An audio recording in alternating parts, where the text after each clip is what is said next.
Jai Shri Ram. Universal is found everywhere, so ecumenical, write down a big word for that. Ecumenical. Now, this word ecumenical actually means unifying Christians all over the world.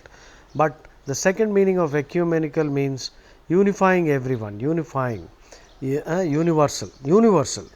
So, truly speaking, the philosophy of the Bhagavad Gita is ecumenical. In the literal sense, ecumenical means unifying Christians only. Bhagavad Gita unifies all mankind. So, that is truly ecumenical.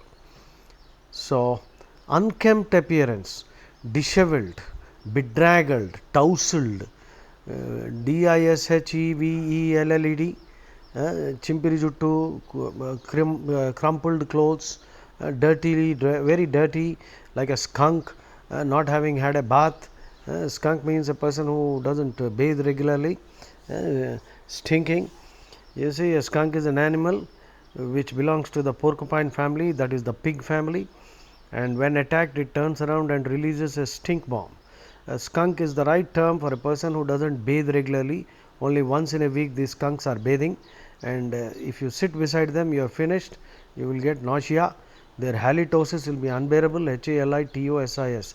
Halitosis is the foul smell that comes out of their mouth because of the crap that they keep eating all the time.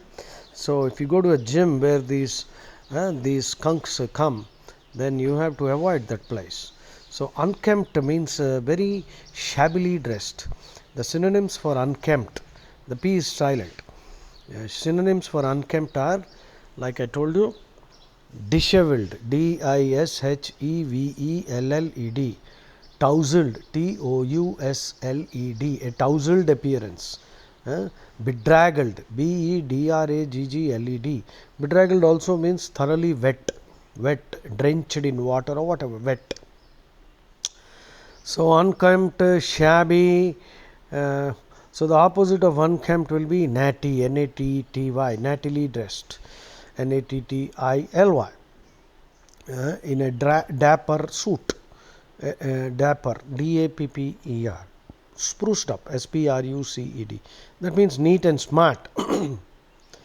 So, very shabby. Unmitigated disaster, unmitigated, that means going on increasing. Mitigate means reduce. Unsavory, disagreeable, unpleasant, unsavory comments. Unwieldy, difficult to manage. Unwieldy rules are difficult to follow.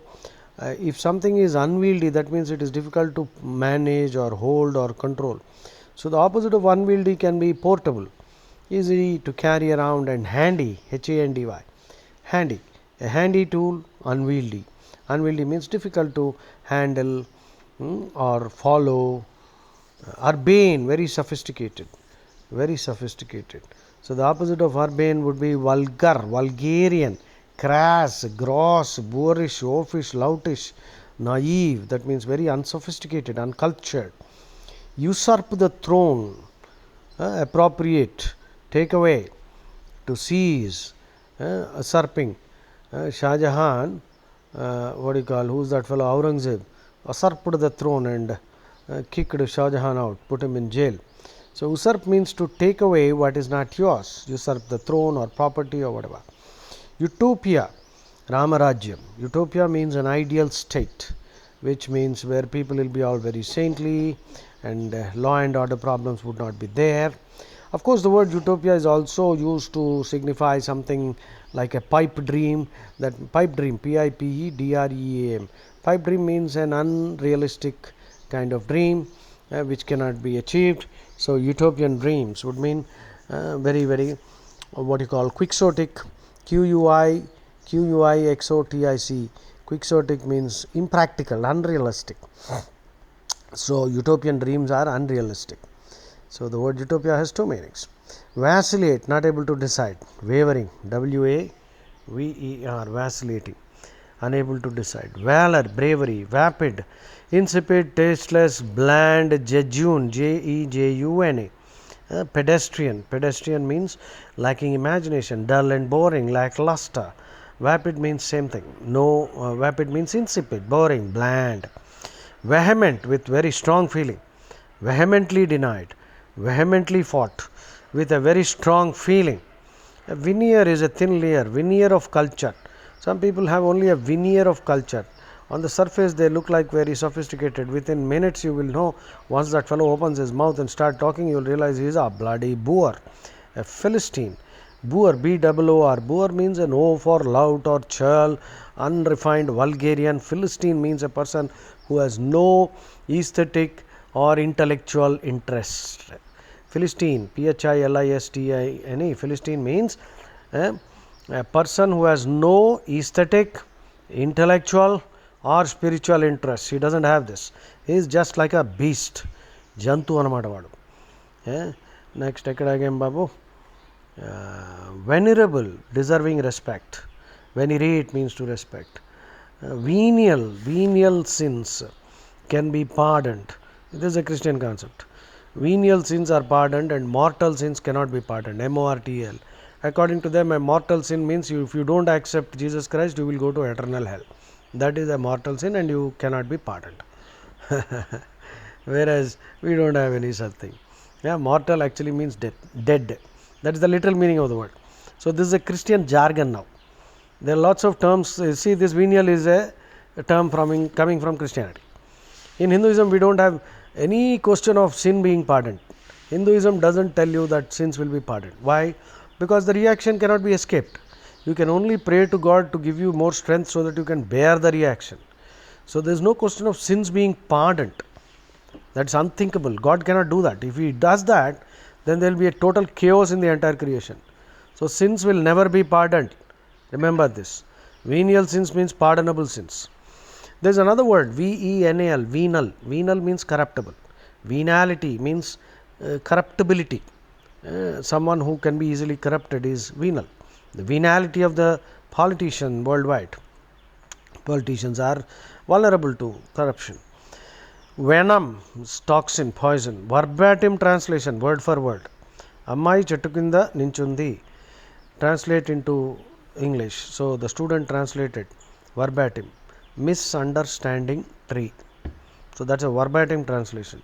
There's the same problem, many idiots, Western idiots, including the supposedly great scholars. I don't want to name. Many Indian reformers also, who did not know Sanskrit, followed these idiots and mistranslated, distorted Bhagavad Gita and all other scriptures. When you don't know the language, they will translate it. Remember, in any language, a word can have n number of literal meanings and n number of implied meanings, and the meanings have to be understood in the context. So these idiots, ignoramuses, I-G-N-O-R-A-M-U-S, ignoramus means a totally ignorant fellow. So don't read any Bhagavad Gita or any book of any Hindu scripture written by an Englishman, Westerner, or even those so-called reformers who are not Sanskrit scholars. Very simple. So Bhagavad Gita you should only study Swami Prabhupada or Mukundananda or Ramakrishna Math, not other jokers. Okay. So because they will do verbatim translation and they have their agenda also to mistranslate, distort and mislead the Hindu into developing self-loathing for Hinduism itself. Self-loathing means hating oneself. So where are you now? Vertigo, dizziness, syncope, S-Y-N-C-O-P, fear of heights, dizziness. Fear of heights, the word is acrophobia, A-C-R-O-P-H-O-B-I-A. Akra paiki ante phobia, fear. Vestige is a trace of the past. In the human body, many idiots thought that the appendix is a vestigial organ. See, when you don't have any knowledge about something, you should keep your bloody mouth shut. So today scientists know that it must be having. Nature does not support anything vestigial. Vestige means a trace of the past. Appendix, in our school we were taught it is a vestigial organ. Because they were ignorant about its function, they called it a vestigial organ. Now some evidence is emerging. Basically we should admit that we don't know many things. What we know is less than 1% of 1 millionth of anything. Thomas Alva Edison. We know less than 1% of 1 millionth of anything. That is true science. A truly intelligent, honest scientific thinker would admit that what he knows is nothing compared to what we don't know. Okay. Vexatious, irritating, vexatious litigation. That means, some people misuse the judicial system by filing silly cases, and ignorant judges and ignorant police people accept such cases. If they study the Indian Penal Code, they should not accept certain cases because they are a frivolous litigation and vexatious litigation. Litigation means a court case. Viable, capable of achieving success, feasible, capable of being effective. Vicissitudes. Vicissitudes are sudden ups and downs, vagaries of life, loss of form, or up and down in fortune. Suddenly, there is a collapse in the business. So these are vicissitudes of life, vicissitudes of fortune. A vigil is a wake. Again, this is a Christian word. Overnight, when a person is dead, they have to wait and watch. I don't know what they want to watch, but they hold a vigil. So vigilant means alert. Keep a vigil means be alert. Vigilant means be alert. Eternal vigilance is the price of freedom. Thomas Jefferson. But this Thomas Jefferson, third president of America, was such a bloody hypocrite. He composed the Declaration of Independence, which is a wonderful document, a short one. You must read that. Many words from the American Charter will be found in the GRE exam. America has got 3 charters. Charter means an official document. The US Constitution, the Declaration of Independence, the Bill of Rights. These 3 are called the American Charters. Lot of words and vocabulary found in these 3 documents will be found in the GRE test, because I have noticed this over the last 25 years. Now, Thomas Jefferson was a great scholar, and he was a true maverick. He used to go to the Senate in his pyjamas, just imagine. People go in 3-piece suit. He was totally bedraggled, but such a scholar he was. So, he composed the Declaration of Independence, which is a masterpiece of literature actually. Please read that. It's a small document. But this man talked about, you must have seen that movie, Pursuit of Happiness. That line occurs in the Declaration of Independence. You see, all men are created equal and inalienable rights. He used the word inalienable. Inalienable means cannot be taken away. Alienating a land, that is property, that means to be sold, can be sold. Inalienable means cannot be taken away. All men are born equal and we are all born with inalienable rights. He said that wonderful thing, and he had 600 slaves in his house. Slavery is sanctioned by Islam and Christianity. The Bible and the Holy Quran both have institutionalized slavery. Institutionalize means to establish as a custom, acharam. So they have slavery as an acharam, buying slaves, abusing slaves, and using slaves as sex objects. This is all considered perfectly normal. It is an institution. An institution means a custom. So the beauty is Thomas Jefferson, such a great scholar who was waxing eloquent on liberty and freedom, and I just told you one of his famous quotes which I love. Eternal vigilance is the price of freedom. You know what this means? So people will take away your freedom little by little, bit by bit, and you will never know. You must have heard of that story of that frog.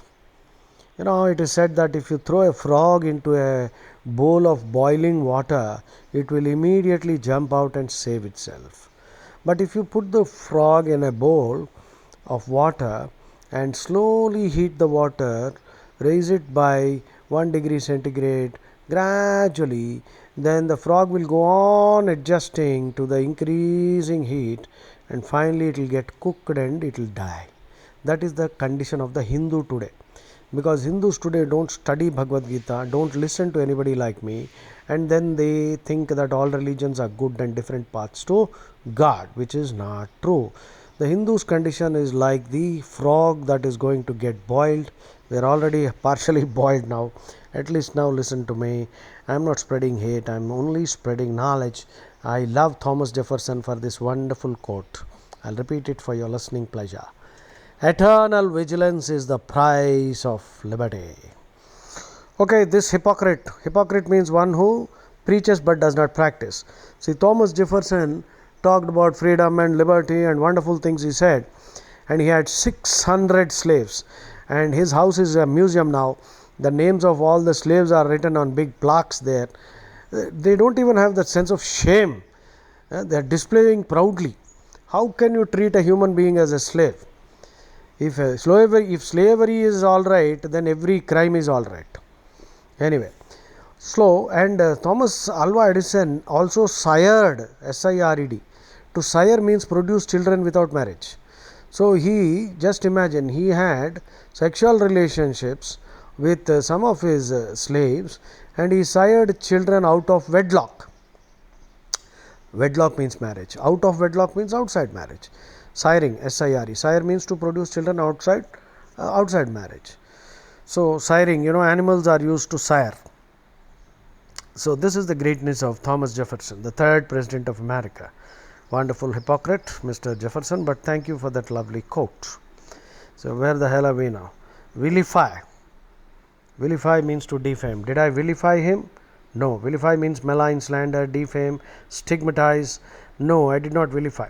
I did not defame. I only told the truth about him. Remember, in any defamation case, if somebody files a defamation case, the counter is truth. Truth is the antidote for defamation. Vindicate, justify. Vindicate means justify. Vindicate also means to prove. Virile means to be like a male, macho, masculine. The opposite is feminine. But if a male is behaving like a female, the word is effeminate. E-F-F-I, effeminate. E-F-F-E-M-I-N-A-T, effeminate, effeminate, fancy. Virtuosity, great technical skill in art. Virtuosity means great technical skill in art.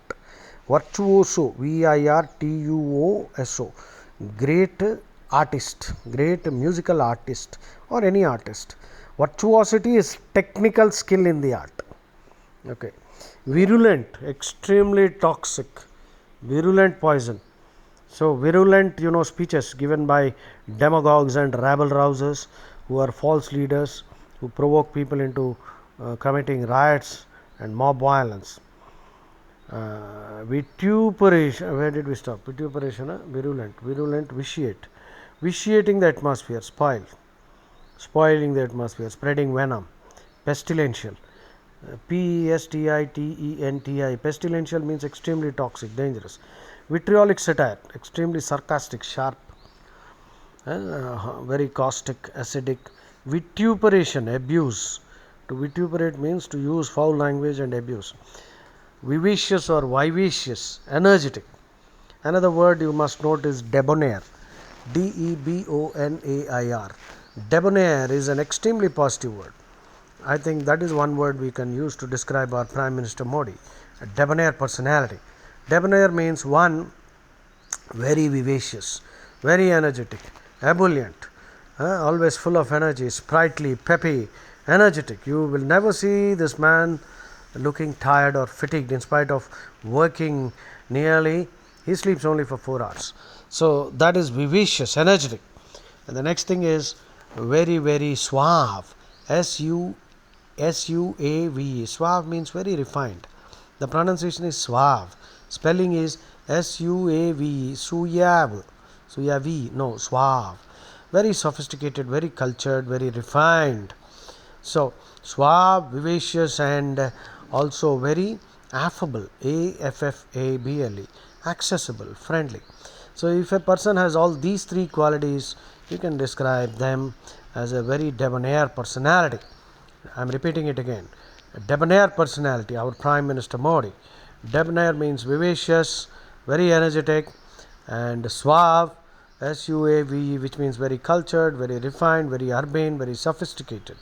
And then accessible, very friendly, affable. So that is, where did we stop? Vivacious. Jai Shri Ram. Keep listening.